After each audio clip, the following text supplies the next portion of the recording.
이렇게 시작합니다. 이것들이 다윗의 마지막 말들이었다.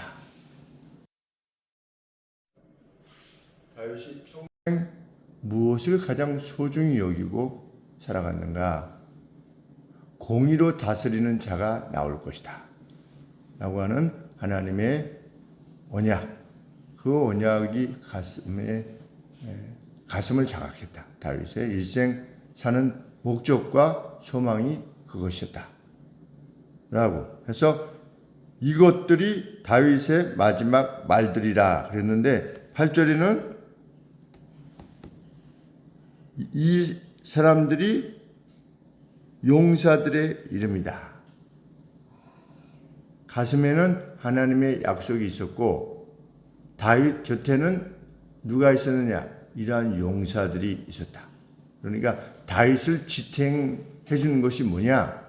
하나님이 주신 약속, 그것이 다윗의 마음을 지탱해 주었고 다윗 곁에서 이러한 용사들이 함께 하나님의 일을 수종 들어서 다윗을 지켜주었다. 이렇게 지금 말하고 있는 겁니다. 다윗이라고 하는 인물이 있기까지 그 마음 중심에 있었던 소망, 그리고 다윗과 함께 싸웠던 용사들, 그들이 있었기에 다윗이라고 하는 인물이 가능했다. 이것을 지금 사무엘에서 기자가 밝히고 있는 것입니다. 다윗이 뛰어났다. 제일 마지막 쪽에 그렇게 언급하기보다 다윗이 어떻게 다윗일 수 있었는가? 오늘 그러면 우리는 어떻게 하나님 앞에 우리일 수 있는가? 우리 가슴에 일생 빼앗기지 아니하는 소망, 그것은 과연 무엇인가를 우리 가슴에 다시 한번 생각해 보게 됩니다. 나는 그 어떤 것을 참된 소망으로 삼고 내 인생의 본질로 삼는가? 그것을 먼저 생각하게 되고, 또 내 주변에 오늘 내가 있게 한 그 어떤 존재들은 누구인가? 하나님께서 나를 돕게 하기 위해서 내 주변에 세운 인물들은 과연 누구인가를 살피게 되면 우리가 시대를 달리 살지만 다윗 뒤에 천년 뒤에 우리도 하나님의 사람으로 살 수 있고 또 하나님의 사람 다윗만큼이나 감사하면서 살 수 있게 된다라고 하는 교훈을 얻게 되는 것입니다.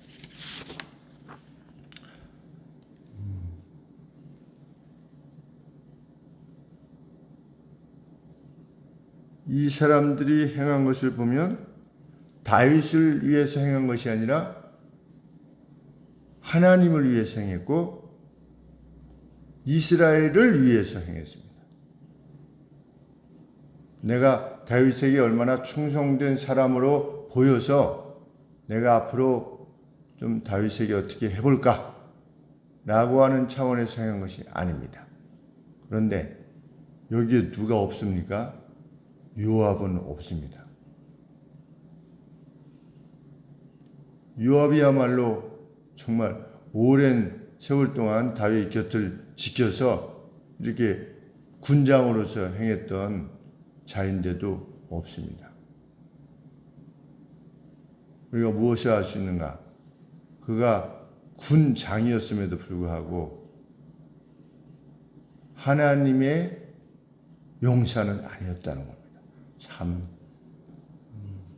어떻게 보면 좀 두려운 일입니다.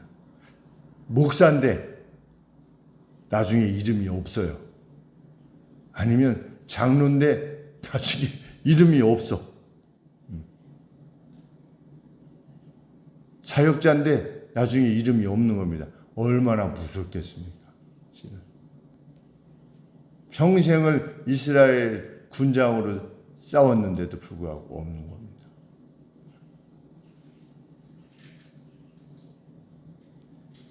그들은 하나님을 위해서 싸운 것입니다. 그래서 그들이 이루고자 했던 것은 무엇이었느냐? 그들을 통해서 하나님께서 행하고자 하는 바는 무엇이었는가? 10절 중반절에 그날에 여호와께서 크게 이기게 하셨으므로 백성들이 돌아와서 저희 뒤를 따라 가며 노력할 뿐이었더라. 이스라엘의 회복, 이것이 그들이 싸웠던 이유이며 하나님께서 그들을 사용하셨던 이유이다. 자신들의 용맹을 통해서 이루고자 했던 바는 이스라엘이라고 하는 하나님 백성으로부터 두려움이 떠나고 자유를 얻게 되는 것, 그것을 목적하였을 뿐이다. 그 사람이 하나님의 군사인 것입니다.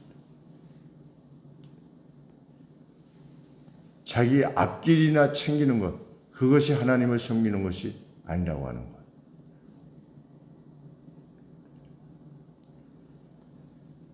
그들은 다윗을 위하여 충성을 다했는데 그 본질이 무엇이냐?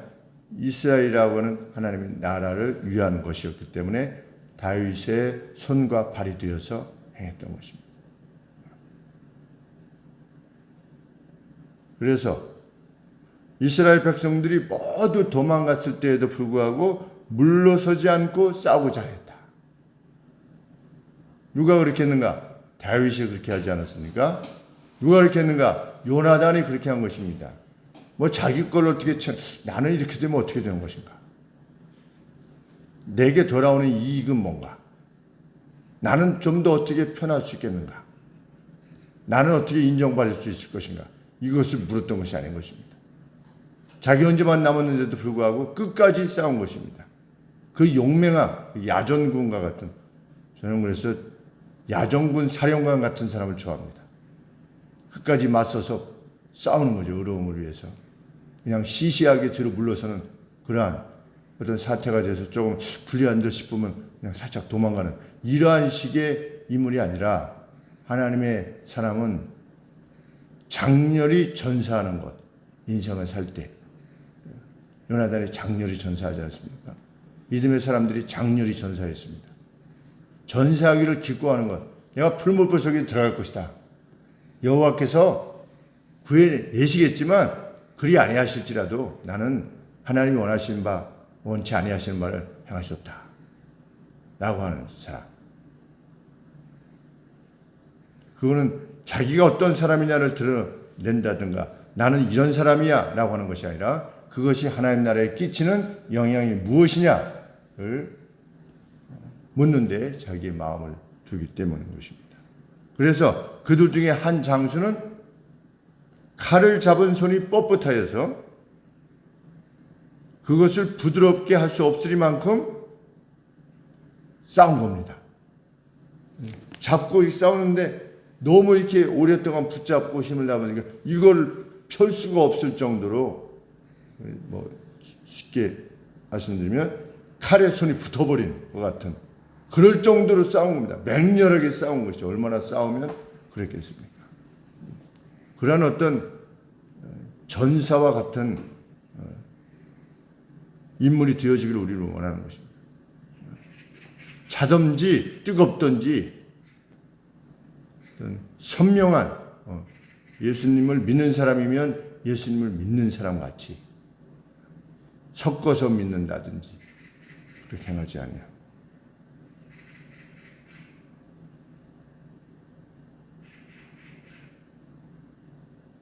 그들은 무엇을 확신했는가? 자신들의 용맹함을 확신한 것이 아니라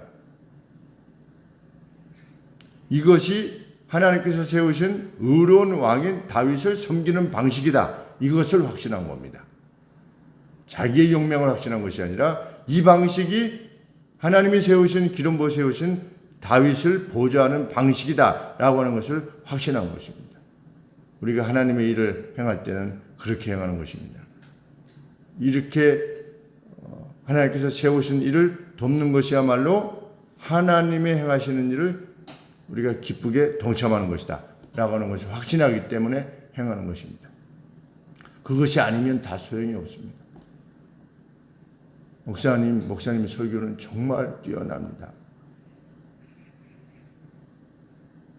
그러다가 또 한 10년 지나면 한 목사 개인에게서 나올 수 있는 그 새로움이라고 하는 것은 사실 거의 없지요.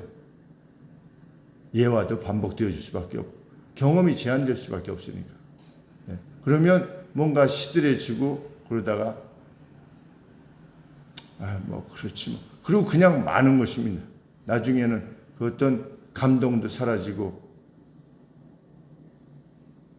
섬김도 그것인 양 여겨지게 되고, 그런데 이들은 끝까지 다윗을 위해서 다윗을 통한 하나님의 일에 동참하였다.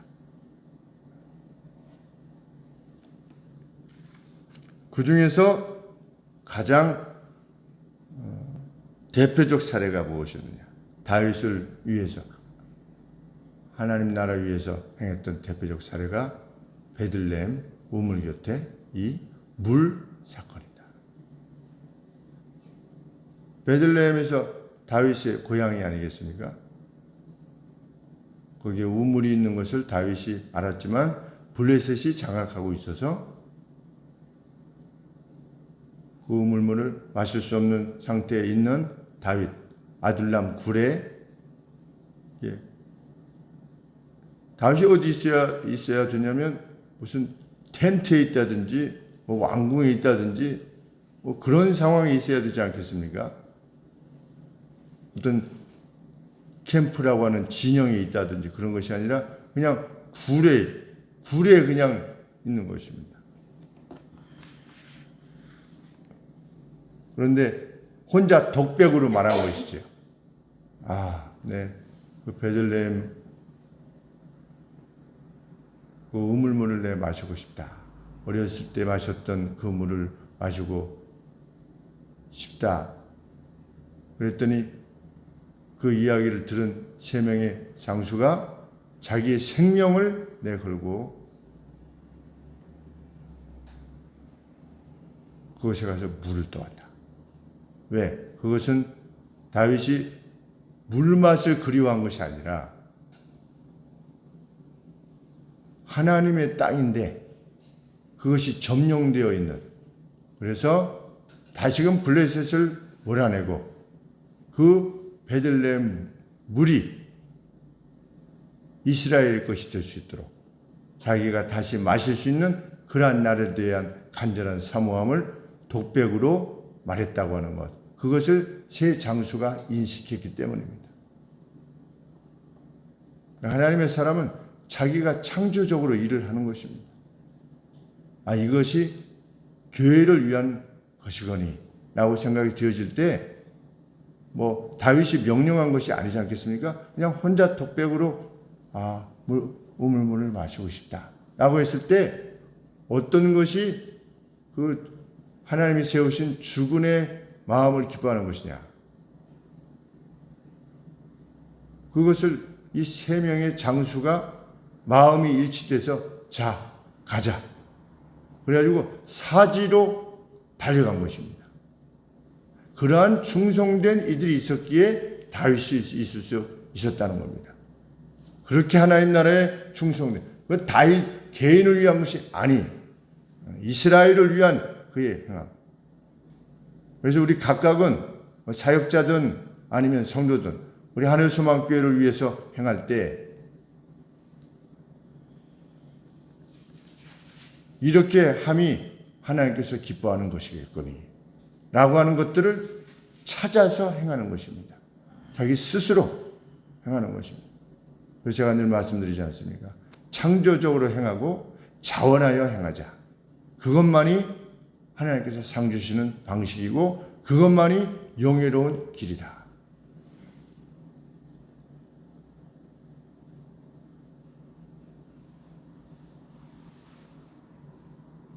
그들은 부하를 보내지 않았습니다. 자기들이 직접 갔습니다. 치명적 헌신이다. 그것이. 우리는 치명적 헌신을 행하기를 원하는 것입니다. 제가 한국 오츠카 지학 다닐 때 쌍코피가 나죠. 글쎄요, 치명적 헌신이라고 하기까지는 잘 모르겠지만 비록 이후에 여기서 사회라고 하는 것이 이런 것이구나 라고 하는 경험을 행한 다음에 이제 목사가 되어야 된다고 형들이 조언해 줬기에 했을 때 진짜 쌍코피가 나도록 그렇게 행했던 것이 기억이 납니다. 이 1998년에 개척해서 98년, 99년 그때 설교 준비를 했는데 A4 용지로 8장을 했더라고요. 제가 보니까. 지금 2장 가지고 새벽은 1장 가지고 올라오지 않습니까? 근데 그때는 8장을 가지고 올라왔어요. 하루에 8시간씩 원서를 번역을 해가지고 새벽 기도를 준비한 겁니다. 지금 그 파일이 다 있거든요. 그래서 제가 이렇게 가끔 이렇게 보면, 이야, 그때 정말 열심히 준비했구나. 이런 생각이. 그냥 밥만 먹고, 그 어떤 다른 시간을 제외하고는 그냥 성경만 연구한 것입니다. 2년 동안. 그랬더니 몸이 못 배겨내서, 그때 나이가 38, 39인데도 한참 젊었을 때도 불구하고 몸이, 이래가지고서는 몸이 못 견뎌내겠다. 라고 할 정도로 말씀에 창념했던 기억이 이렇게 납니다. 왜?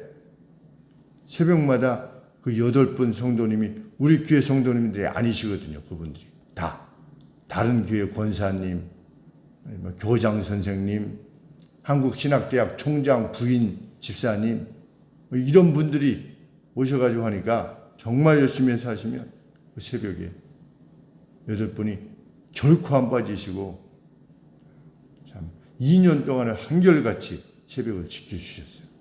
얼마나 고마운지.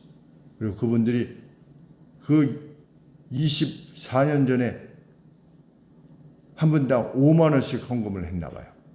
그래가지고 40만 원을 한 달에 헌금을 해주셨어요. 그때 50만 원이 월세인데 40만 원을 헌금해 주셨어요. 충성스러운 분들이었던 겁니다. 그분들이. 우리 교회 성도님이 한 분도 없었는데. 실은 그때가 새벽 기도가 더 많았던 겁니다. 지금보다. 그래서 12분이 그 의자 9개 있는 교회에 참석을 하신 겁니다. 11평이었죠. 이거보다 훨씬 적었죠. 한 반절 정도 됐을려나, 이 공간에. 그런데 12명이 새벽을 지키셨는데, 그 중에 특별히 8분이 그렇게 행해 주셨습니다. 지금 생각해 보면, 말씀 사역자가 저고, 다윗과 하나님이 세우셔서 이렇게 하는데, 이 사람을 둬야 되겠구나. 다 거의 이모뻘들이 한 저보다 한 15살, 20살 많으신 분들이었는데 참 얼마나 감사했던지 알 수 없습니다. 그렇게 섬기는 이들에 의해서 오늘 하늘소망교회가 이렇게 든든하게 서 있다는 것.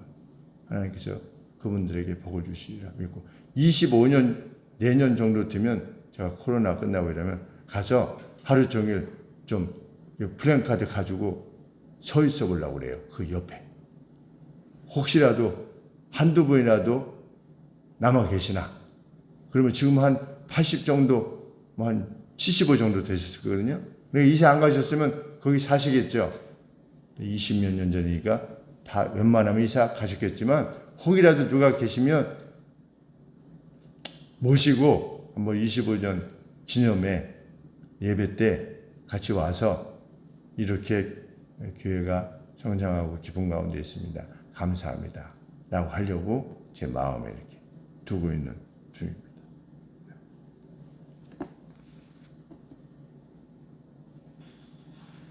사도 바울에게도 이런 인물이 있었죠. 브리스가와 아굴라.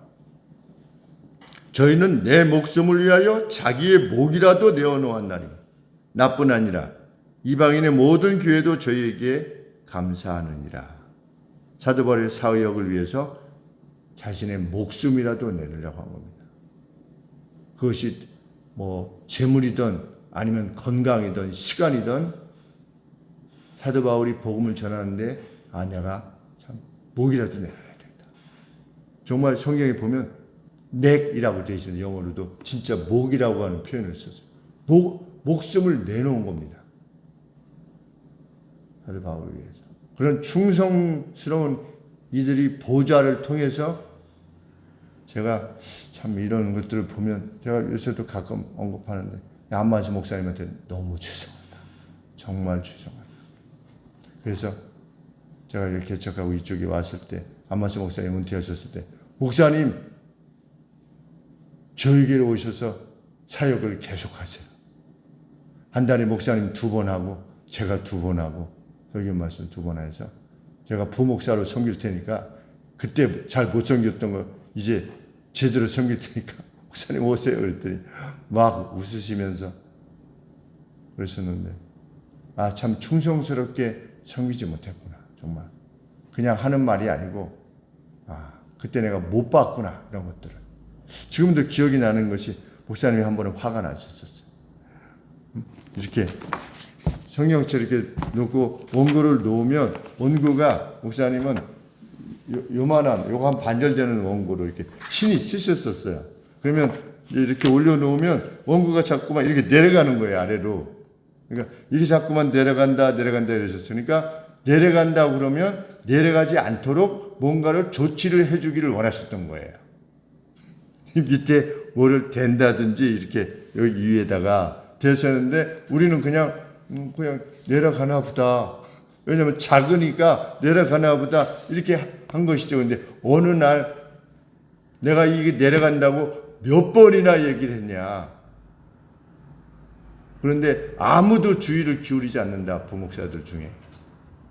한번 언짢으셔서 이렇게 말씀하셔서 그 다음에 뭐를 이렇게 만들어서 그때서야 비로소 했던 것 같습니다. 그러니까 지금 생각해 보면 너무 죄송하죠. 그냥 속된 말로 내가 치사하게 이거 만들어 달라고 이렇게 말을 해야 되겠느냐 이런 것이잖아요. 이 정도로 얘기하면 그게 무슨 뜻이거니 이렇게 해가지고 따라 해야지. 말을 했는데도 불구하고 그냥 흘려 듣는 겁니다. 흘려 듣는. 정말 죄송하지. 이렇게 충성스러웠던 인물들을 보면 이방의 많은 교회도 저에게 감사하느니라. 그러니까 바울만 위해서 행한 것이 아닌 것입니다. 하나님의 교회를 위해서 행한 것입니다. 그 충성을 하나님께서 갚으실 것입니다. 여기에 이름이 올려진 분들은 그 밑에 다른 분들도 이름만 있지 않습니까? 그런데 이것을 일일이 다 기록했어요. 하나님의 그 책에 있겠죠. 성경책에 있을 정도니 이들이 얼마나 충성스럽겠는가. 도합 37명이다. 그 중에 누구도 있었다? 햇사람도 있었다. 하나님께서 분노하신 거죠. 왜? 하나님 나라를 위해서 충성스러웠던 그 우리아를 죽인 것입니다. 37인 중에 한 사람은. 자기에게 충성스러운 우리아를 다윗이 죽였으니 하나님께서 얼마나 힘들어 하셨겠는가. 진노하셨겠는가. 우리 하나님의 나라를 위해서 그렇게 행하는, 그리고 그 소망을 하나님 앞에 두는, 그 상급을 하나님께 두는, 하나님 나라가 확장되는 것, 성도들이 원수 마귀의 그 괴계와 주는 두려움으로, 그 갈등으로 우리들을 힘들게 할 때 격려하고 위로하고 도와줌을 통해서 그들이 벗어나게 하는 것, 그것이야말로 얼마나 영광스러운 일이겠는가. 어제 두 분 성도님 가정에서 오전부터 저녁 11시까지 교회 밑에서 말씀 나누고 이렇게 서로 격려하고 이렇게 한 것을 요새 윤희가 집에서 임용고시 준비하니까 다 보잖아요. 평소에 나갔을 때는 못 봤는데 아빠가 아침 일찍부터 가서 계속 말씀 나누고 격려하고 이러니까 저녁에 우리 은희가 뒤에 오더니 우리 아버지 성도들을 위해서 하루 종일 이렇게 하시는 우리 아버지 이러면서 저를 위로하더라고요. 격려하고.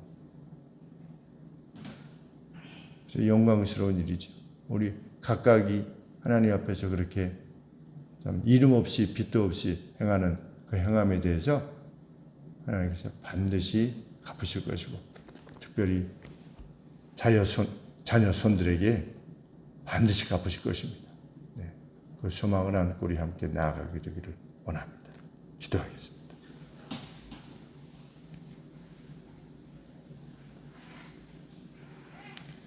주님, 베들레헴 곁 그 우물에서 물을 떠왔던 세 용사들, 그 치명적 헌신이 다윗 개인을 위한 것이기보다 하나님 나라와 하나님 나라의 백성을 위한 것이었던 것처럼 저희들의 헌신도 하나님 나라와 하늘소망교회 함께 교통케 하신 성도들을 위한 것이 되게 하시고, 그것을 인하여서 기뻐하는 저희가 되게 하여 주시옵소서.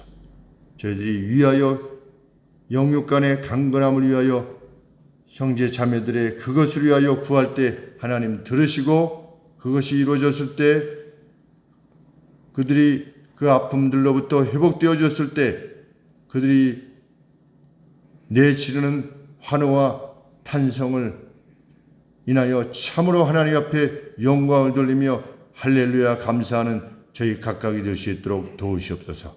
예수님의 거룩하신 이름으로 기도합나이다. 아멘.